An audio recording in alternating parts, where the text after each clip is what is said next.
የሪሚዲያል ተማሪ ከሆናችሁና ለፈተናችሁ እየተዘጋጃችሁ ከሆነ ይሄንን ቪዲዮ ሳታዩ ሪሚዲያል እንዳትፈተኑ። ምክንያቱም ብዙ ሪሚዲያል የወደቁ ተማሪዎች ብዙ ያጠኑ፣ ብዙ የተዘጋጁ ከዚህም አልፎ ፈተናውን በአሪፍ ውጤት እንደሚያልፉ የተማመኑ ነበሩ። ነገር ግን ልክ የሚፈተኑበት ክፍል ሲገቡ ያጠኑትን ነገር ማስታወስና መስራት ያቅታቸዋል። የዚህ ሁሉ ምክንያት ደግሞ አንድ ነገር ነው። እሱም ፈተናው እየተቃረበ ሲመጣ እንዴት ጥያቄ መስራት እንዳለባቸው አለማወቃቸው ነው። በዚህ ቪዲዮ የሪሚዲያል ተማሪዎች በተደጋጋሚ የሚሰሩትን ስህተቶች እንዲሁም እንዴት አድርጋችሁ ስማርት በሆነ መንገድ ለፈተናችሁ መዘጋጀት እንደምትችሉና የቀራችሁን ጊዜ ብቻ ተጠቅማችሁ እንዴት አድርጋችሁ አሪፍ ውጤት ማምጣት እንደምትችሉ እናያለን። ከዚህም በተጨማሪ ከ4000 በላይ የሪሚዲያል ጥያቄዎችን ከነማብራሪያቸው የያዘውን አፕሊኬሽን ለሁለት ተማሪዎች በነፃ ጊቫዌይ የምሰጥ ይሆናል። ትንሽ ቆይቼ ጊቫዌይ ላይ ለመሳተፍ ምን ማድረግ እንዳለባችሁ ነግራችኋለሁ። ሰላም እንዴት ናችሁ? ለዚህ ቻናል ዲስኮናችሁ ይሄ ቻናል ዱዌስ ክላስሩም ይባላል እና ይሄ ቻናል ተማሪዎችን አካዳሚካሊ እንዲሁም ከትምህርት ውጪ በሚያጋጥሟቸው ነገሮች ላይ የሚያግዝ ቻናል ነው። እንደዚህ አይነት ቪዲዮዎች የሚመቻችሁ ከሆነ ሰብስክራይብ በማድረግ ይሄን ቤተሰብ መቀላቀል ትችላላችሁ። ከዚህ በፊት የዚህ ቻናል ቤተሰብ ደግሞ ከሆናችሁ ቪዲዮ ላይክ አድርገን እንጀምረዋለን። ብዙ ጊዜ እኔንም ጨምሮ ብዙ ተማሪዎችን የሚያጋጥማቸው አንድ ችግር አለ። ያው እናንተንም ይሄ ችግር ብዙ ጊዜ ያጋጥማችኋል ብዬ አስባለሁ። ምንድነው እሱም የሆነ ቻፕተር ታነባላችሁ፣ ከዛ ያንን ቻፕተር በደንብ እንደተረዳችሁት ይሰማችኋል። ከዛ ምናልባት ትንሽ ቀን ቆይታችሁ ከዛ ቻፕተር ላይ ወጣን ጥያቄ አንድ ሰው ሲጠይቃችሁ ለመመለስ ትቸገራላችሁ። መጀመሪያ ስታጠኑት ወይም ደግሞ መጀመሪያ ስናጠነው በደንብ ገብቶን ከነበረ ለምንድነው ወይ የሆነ ሰው ሲጠይቀን ወይም ደግሞ ልክ ፈተና ላይ በምንቀመጥበት ሰዓት ያ ነገር የሚጠፋብን? ይሄ የሚሆንበት ዋነኛው ምክንያት ያጠናችሁበት መንገድ ወይም ደግሞ የምናጠናበት መንገድ ነው።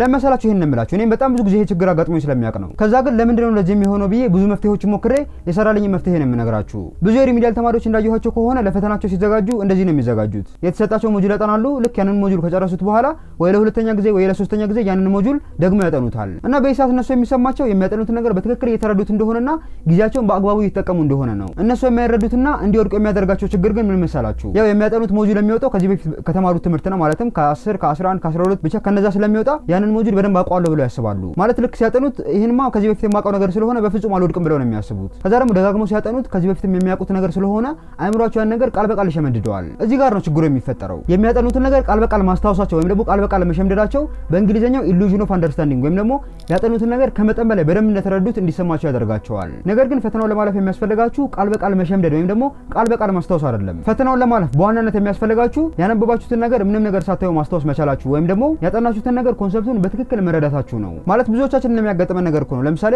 የሆነ የማትስ ፎርሙላ ኖታችን ላይ ስናየው ይሄንማ በደንብ አውቀዋለሁ ምናምን ብለን እናስባለን። ግን አውቀዋለሁ ያልነው ያንን ኖት እያየን ስለመለስን ነው እንጂ ምናልባት ያንን ኖት ዘግተውት በቃላችን ቢጠይቁን ያንን ፎርሙላ ላናስታውሰው እንችላለን። ይሄ ማለት ሽምደዳ ሆኗል ማለት ነው። የሽምደዳ ተማሪ ደግሞ ፈተና ላይ ውጤታማ የመሆን ቻንሱ በጣም ዝቅተኛ ነው። እሺ ሽምደዳ ፈተናችሁ ላይ ውጤታማ የማያደርጋችሁ ከሆነ ምንድነው ውጤታማ ሊያደርጋችሁ የሚችለው የሚለው ነገር ደግሞ እንይ። ሳትሸመድዱ የሆነ ነገር ለመረዳት ማድረግ ያለባችሁ በዛ ዙሪያ ላይ ደጋግማችሁ ጥያቄዎችን በመስራት አይምሯችሁን ማለማመድ ነው። ማለትም መልሱን ሳታውቁ ጥያቄዎችን ለመመለስ ስትሞክሩ አይምሯችሁ ከውስጥ ጠንካራ የሆነ ኒውራል ኮኔክሽን ይገነባል። እሺ በቀላሉ የጂም ወይም ደግሞ የስፖርት ምሳሌ ልስጣችሁ። የስፖርት ቪዲዮዎችን ማየት በፍጹም ጡንቻ እንድትገነቡ ያደርጋችሁም፣ ግን ደግሞ ብረት መግፋት ጡንቻ እንድትገነቡ ያደርጋችኋል። በእኛ ምሳሌ ደግሞ ኖቶችን ማንበብ የስፖርት ቪዲዮዎችን እንደማየት ነው። ጥያቄዎች መስራት ደግሞ ብረት እንደመግፋት ነው። ማለትም ጡንቻ እንድትወጡ ያገዛችኋል። በእኛ ምሳሌ ደግሞ ፈተናውን እንድታልፉ ያግዛችኋል። እሺ ጥያቄ መስራት ፈተናውን ለማለፍ ወሳኝ ከሆነ እንዴት ነው ኳሊቲ የሆኑ ጥያቄዎችን አግኝተን ለፈተናው በትክክል መዘጋጀት የምንችለው ልትሉ ትችላላችሁ። ምክንያቱም ዝም ብሎ ያገኛችሁትን ጥያቄዎች ስለሰራችሁ ብቻ ፈተናውን ታልፋላችሁ ማለት አይደለም። ግዴታ ፈተናችሁን ለማለፍ በትክክል የተከፋፈለና በስርዓቱ የተዘጋጀ ጥያቄዎች ያስፈልጓችኋል።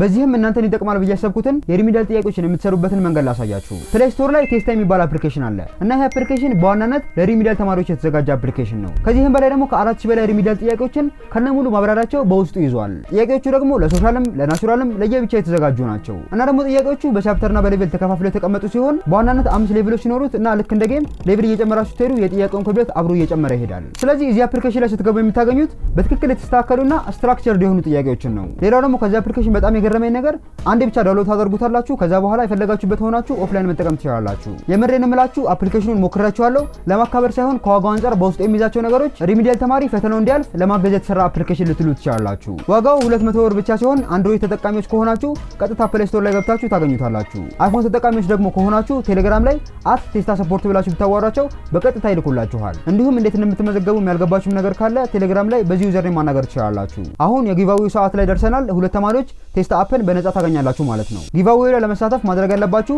እዚህ ቪዲዮ ኮሜንት ስር ሶሻል ከሆናችሁ ሶሻል፣ ናቹራል ከሆናችሁ ናቹራል ብላችሁ ጽፉና ይሄ አፕሊኬሽን ለእናንተ ለምን እንደሚያስፈልጋችሁ ትጽፋላችሁ። ከዚያ ቀጣይ ቪዲዮ ላይ ከተጻፉት ኮሜንቶች ውስጥ ራንደምሊ ልምርጥና ለሁለት ተማሪዎች ተማሪዎች ይሄን አፕሊኬሽን በነፃ የሚሰጥ ይሆናል ማለት ነው። ነገር ግን ማወቅ ያለባችሁ ይሄኛው አፕሊኬሽን ፈተናችሁ እንድታልፉ የሚያግዛችሁ እንደ አንድ ቱል ነው። ማለትም በትክክል ለሚያጠናና በትክክል ለሚጠቀምበት ተማሪ ፈተናውን ዘና ብሎ እንዲያልፍ ያግዘዋል። በቻላችሁት አቅም ከዚህ በኋላ ያለውን ጊዜያችሁን በምታጠኑበት ሰዓት ጥያቄዎችን መስራታችሁን እርግጠኛ ሁኑ። ጥያቄዎችን የማትሰሩ ከሆነ ማጥናት ብቻውን ምንም ጥቅም የለውም። በቀጣይ ቪዲዮ ጊቫዌውን ማን እንዳሸነፈ የማሳውቃችሁ ይሆናል። የዛሬው ቪዲዮ ይሄን ይመስል ነበረ። ይሄ ቪዲዮ ጠቃሚ ነው ብላችሁ ካሰባችሁ ላይክ ማድረጋችሁ እርግጠኛ ሁኑ።